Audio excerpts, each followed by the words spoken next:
I have made a bit of a name for myself in this rarefied field of culture and leadership and management. And it roughly works like this.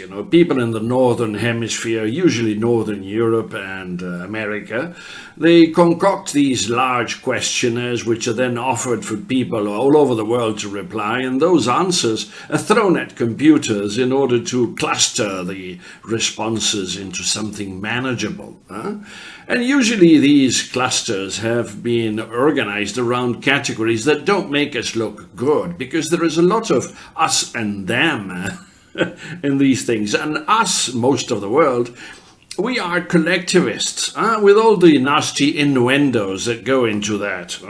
And we're also indulgent. We don't save enough, we don't invest, we perhaps don't even do research. Not the one that they would like to.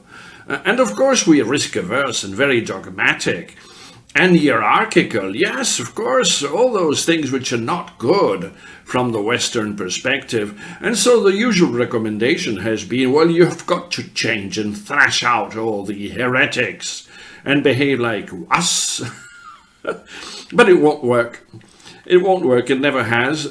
Culture is very solid, and it takes a long time to change. And so I have shown that people tend to side with the coyote. Those in the northern hemisphere, the ones that run the surveys and write the papers, yes, they side with the coyote, the fierce coyote. And the rest of the world, people like us, they side with the roadrunner. And for good reasons too.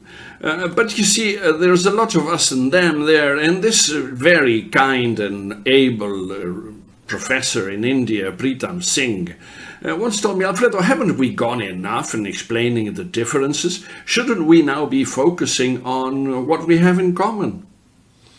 And he was always right.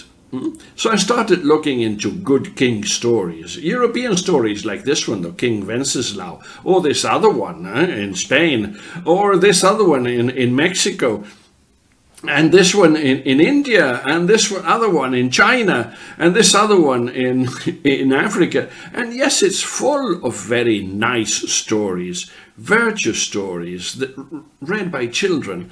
But guess what? In America, there are no good king stories. America, after all, is the cradle of republicanism.